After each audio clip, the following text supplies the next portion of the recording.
لیکن مذاکرات آپ کو معلوم ہے کہ دوسری جانب یورپ کے اندر امریکہ اور اس کے درمیان ایران کے درمیان جاری تھے، اور اتوار والے دن وہ دوبارہ سے ہونے تھے وہ مذاکرات جو ہیں۔ اس کے بیچ میں یہ حملہ ہونا جو ہے یہ بات ظاہر کرتا ہے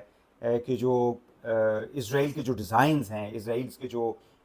اس وقت پورے مڈل ایسٹ کے اندر، مشرق وسطیٰ کے اندر جو اپنا تسلط وہ قائم کرنا چاہتے ہیں، وہ ایک اس کا پہلو ہے۔ دوسرا چونکہ ایران جو ہے اگر آپ دیکھیں تو جس طرح سے شام کے اندر بشار الاسد کو وہ سپورٹ کر رہے تھے،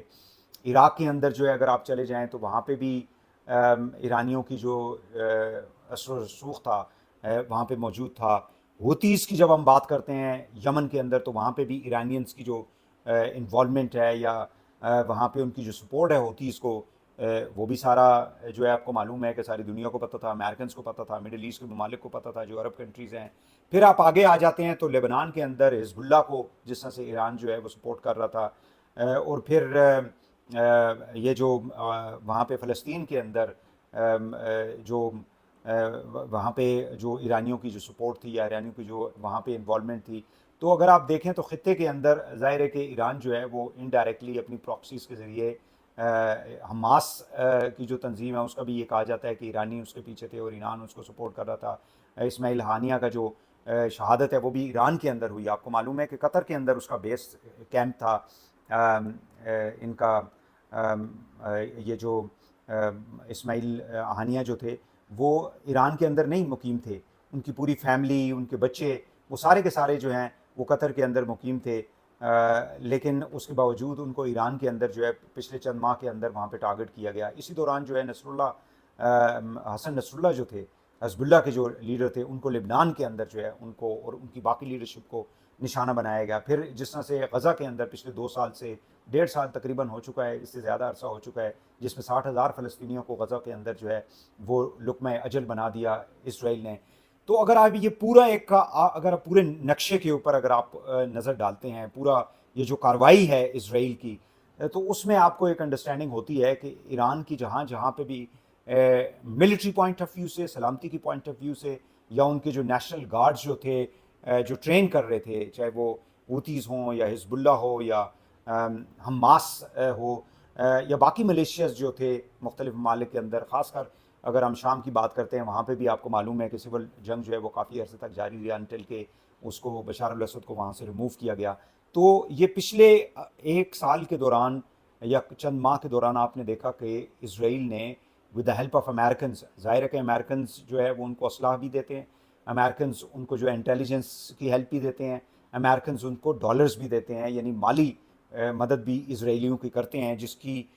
کی بنیاد کے اوپر اسرائیل نے یہ سارا جو ہے کارروائی پورے مڈل ایسٹ کے اندر جہاں جہاں ایران کے فٹ پرنٹس پائے جاتے تھے ڈائریکٹلی اور انڈائریکٹلی، ان کو آپ دیکھیں کہ یکے بعد دیگرے انہوں نے اس کو نیوٹرلائز کیا۔ جب وہ نیوٹرلائز ہو گئے، یعنی آپ نے حزب اللہ کو بھی ان کی بھی لیڈرشپ کو نیوٹرلائز کر دیا، ان کو بھی ایک بڑے پیمانے پہ نقصان پہنچایا، آپ نے حماس کو بھی ایک بڑے پیمانے پہ نقصان پہنچایا، ڈسپائٹ دا فیکٹ کہ ابھی تک حماس جو ہے وہ ایگزسٹ کرتی ہے وہاں پہ فلسطین کے اندر، غزہ کے اندر۔ لیکن وہ یہ سمجھتے ہیں کہ ان سب کے پیچھے پھر ہوتیز، جس طرح سے آپ کو معلوم ہے کہ ان کے مختلف جو بحری جہاز تھے، جو سامان لے جانے والے جہاز تھے مختلف ملکوں کے، خاص کر یورپینز کے، ان کو وہ ہٹ کرتے رہے میزائلز کے ذریعے یا ڈرونز کے ذریعے۔ تو ان کو یعنی اسرائیل کا، امریکہ کا، ویسٹ کا یہ کہنا ہے، جو اسرائیلیوں کو سپورٹ کرتے ہیں، ان کے پیچھے کھڑے ہیں، ان کا یہ کہنا ہے کہ ایران جو ہے یہ سارا معاملے کے اندر شامل ہے، لہٰذا ایران کو نیوٹرلائز کرنا نہایت ہی ضروری ہے۔ اور اس میں سب سے پہلے جو ان کا وہ ٹارگٹ تھا وہ بظاہر تو لگتا ہی ہے کہ ایٹمی جو ان کا پروگرام ہے اس کو کرنا ہے، لیکن جو اس وقت حالات چل رہے ہیں یا جس طرح سے انہوں نے اس کے ایک تو انہوں نے قاسم سلمانی کو بھی، آپ کو یاد ہوگا چند سال پہلے جو امریکنز نے عراق کے اندر جو ان کے انٹیلیجنس کے ہیڈ تھے یا یہ ان کے پاسداران کے لیڈر تھے، جو یہ سارے آپریشنز کو، یہ ملیشیاز کو وہ کرتے تھے، کنٹرول کرتے تھے، ان کو بھی مارا تھا وہاں پہ عراق کے اندر ڈرون کے ذریعے۔ تو اب وہ ایران کے اندر آ چکے ہیں۔ پریکٹیکلی یہ حملہ کرنا جو تھا اتنا آسان نہیں تھا اسرائیل کے لیے، اور اس میں بظاہر لگتا یہ ہے کہ امریکہ کی تو سپورٹ پوری کی پوری 100% کے پیچھے، یورپ کے سارے ممالک کی 100% سپورٹ اسرائیلیوں کے ساتھ ہے، کچھ عرب کنٹریز کے اندر بھی بظاہر لگتا یہ ہے کہ اسرائیلی جو ہیں وہ جس قسم کے معاملات چل رہے ہیں اس سے بھی اسرائیلیوں کو انکریجمنٹ ملی ہوگی کہ وہ ایران کے اندر اتنے بڑے پیمانے کے اوپر جا کے جو ہے وہ انہوں نے اٹیک کیا. پہلا فیز تھا، پھر کچھ گھنٹے بیچ میں رکاوٹ یعنی پاز آیا، وقفہ جس کو ہم کہتے ہیں، پھر دوبارہ کیا، اب تیسرا جو ہے وہ پلان کیا جا رہا ہے. اور ایرانی جو وہ امریکن پریزیڈنٹ ٹرمپ اس نے کہا جی ڈائریکٹلی ہم انوالو نہیں ہیں اس کے اندر، لیکن ہم ابھی بھی ایران کو یہ کہتے ہیں کہ وہ کسی نہ کسی کے سمجھوتے کے اوپر آ جائیں. بٹ آئی تھنک کہ یہ تو آپ کو پتہ ہے ڈپلومیٹک اسٹیٹمنٹس ہیں، پولیٹیکل اسٹیٹمنٹس ہیں ممالک کی. ایران کے جو ان کے جو سپریم لیڈر ہیں انہوں نے بھی اسٹیٹمنٹ دی ہے، ان کے پریزیڈنٹ نے اسٹیٹمنٹ دی ہے اس حوالے سے، نہ صرف اسرائیل کے حوالے سے بلکہ امریکنس کے حوالے سے بھی، کہ امریکی جو ہیں جو یہ کہتے ہیں جی ہم اس کے اندر انوالو نہیں ہیں. یہ ہو نہیں سکتا کہ اسرائیلی جو ہیں وہ بغیر امریکیوں کی سپورٹ کے، تعاون کے، بیک اپ کے وہ اتنا بڑا یعنی اسٹیپ جو ہے وہ لے سکتے ہیں. اب یہ تو ایک ایلیمنٹ بظاہر لگتا یہ ہے کہ جس طرح سے صدام حسین کی رجیم جو ہے اس کی جو حکومت ہے اس کا تختہ الٹا، پھر صدام حسین کے ساتھ جو کچھ ہوا وہ ایک تاریخ ہے، جس طرح سے ان کو نکالا گیا، پھر ایک فیک ٹرائل ہوا اور پھر ان کو پھانسی دے دی گئی. دوسری طرف آپ چلے جائیں تو قذافی جو تھے، معمر قذافی لیبیا کے لیڈر، ان کے ساتھ جو کچھ ہوا وہاں پہ لیبیا کو جس طرح سے وہاں سے خالی کیا گیا اس سے قذافی سے، پھر بشار الاسد میں نے ابھی ریسنٹلی آپ کو بتایا، پھر اسی طرح باقی جو رجیمز انہوں نے چینج کی ویسٹ نے. یہاں پہ ایران کے اندر بھی بظاہر لگتا یہ ہے کہ وہ رجیم چینج کرنے کے حوالے سے بھی اگر کوئی کارروائی کرتے ہیں تو اس میں آئی ڈونٹ نو کہ گراؤنڈ ٹروپس جو ہیں وہ اسرائیلی وہاں پہ اپنے اتاریں گے یا امریکنس جو ہیں وہ اپنے گراؤنڈ ٹروپس جو ہیں اتاریں گے، جس کا ابھی تک تو کوئی واضح اس طرح سے لگتا نہیں ہے. لیکن اگر یہ اسی طرح سچویشن آگے بڑھتی ہے، کیونکہ ایران نے یہ کلیم کیا کہ 1000 کے قریب ہم نے ڈرونز جو ہیں وہ ہم نے بھیجے لیکن ان کو راستے میں انٹرسیپٹ کر دیا گیا. اسرائیل کی جانب سے کبھی کوئی اس قسم کا وہاں پہ کوئی نقصان جانی یا مالی نقصان، اسٹریٹجک، ملٹری، سویلینز، ان کی جو سول لیڈرشپ ہے یا ملٹری لیڈرشپ ہے اس کو کسی قسم کا نقصان، ایران نے جو جواب دیا ابھی تک کا اس میں تو بظاہر جو ہے اس کی خبریں ابھی تک سامنے نہیں آئی ہیں. سو اس کا مقصد یہ ہوا کہ ایران کی جو انٹیلیجنس کا جو فیلئر تھا وہ اس کے اندر آپ کو نظر آتا ہے، ایران کی جو ایئر ڈیفنس کا فیلئر تھا وہ آپ کو اس کے اندر نظر آتا ہے، اور ایران جو ابھی تک کی جو اس کی کارروائی ہے اس میں کوئی سبسٹینشیل اسرائیلیوں کو نقصان نہیں دیا جا سکا. یہ وہ چند چیزیں ہیں جس کو ڈیفینیٹلی ایران کی جو لیڈرشپ ہے وہ بیٹھ کے اس وقت غور کر رہی ہوں، کیونکہ جب یہ ساری کارروائی ہو رہی تھی آپ کے ملک کے اندر آ کے اگر اسماعیل ہانیہ کو اگر شہید کر دیا جاتا ہے، مار دیا جاتا ہے، تو اس کا مطلب یہ ہے کہ یو کین ویل امیجن کہ ان کی جو انٹیلیجنس ہے ان کی کتنی پینیٹریشن ہے، deep penetration into the Iranian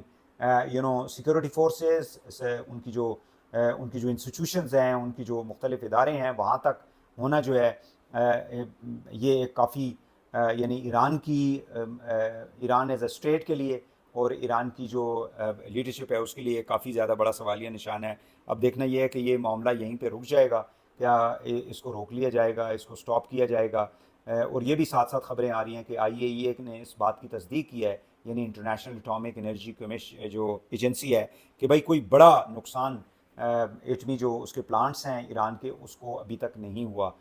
تو اس کا مطلب یہ ہوا کہ ڈیپ یعنی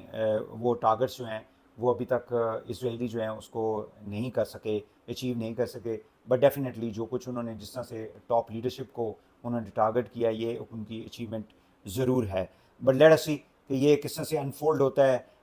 جتنے بھی مڈل ایسٹ کے ممالک ہیں انہوں نے اس کو کنڈیم کیا ہے. حکومت پاکستان نے، فارن منسٹری نے، foreign minister, deputy prime minister اور فارن منسٹر ساگدار صاحب نے بھی اس کو کنڈیم کیا ہے.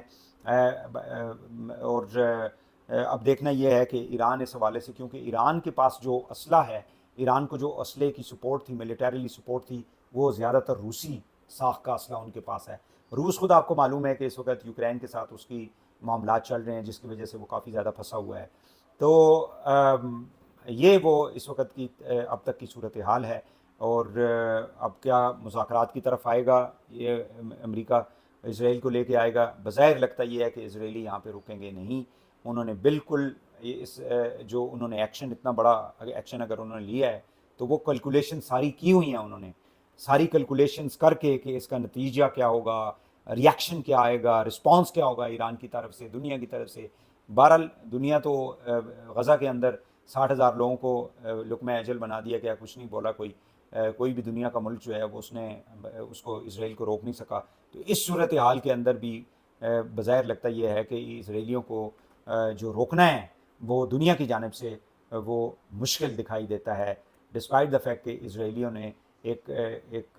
انڈیپینڈنٹ سوورین اسٹیٹ کے اوپر، ایک آزاد ملک کے اوپر جو ہے وہ انٹرنیشنل تمام قوانین کو دھجیاں اڑاتے ہوئے حملہ کیا، اور وہ سارا کچھ فلسطین کے اندر بھی کر رہا ہے، باقی ملکوں کے اندر بھی اس نے کیا، جیسے میں نے پہلے کہا۔ اب دیکھنا یہ ہے کہ کس حد تک یہ معاملہ جو ہے یہیں پہ رکے گا یا یہ آگے بڑھے گا، اور جیسے میں نے پہلے کہا کہ باقی مڈل ایسٹ کے ممالک کے اندر جو رجیم چینج کی گئی، کیا واقعی یہاں پہ ایران کے اندر بھی کوئی رجیم چینج کرنے کا پلان ہے ان کا، یا صرف اس کو ایران کو یہاں تک ہی ڈرانا تھا، دھمکانا تھا، یا اس کا جو ملٹری جو یا نیوکلیر کی جو اس کی پاور ہے اس کو نیوٹرلائز کرنا ہے، کیونکہ اس سے آگے جا کے پھر وہ جو تیل کی فیسلٹیز ہیں، جو گیس کی فیسلٹیز ہیں، وہ بھی ایران کی جو ہے وہ اسرائیل ہٹ کر سکتا ہے اگر وہ یہاں پہ اس جگہ تک پہنچ چکا ہے۔ تو اس میں جو بھی ڈیولپمنٹ ہوتی ہے انشاءاللہ اس کو بھی آپ کے ساتھ ضرور شیئر کریں گے۔ بہت شکریہ آپ کا۔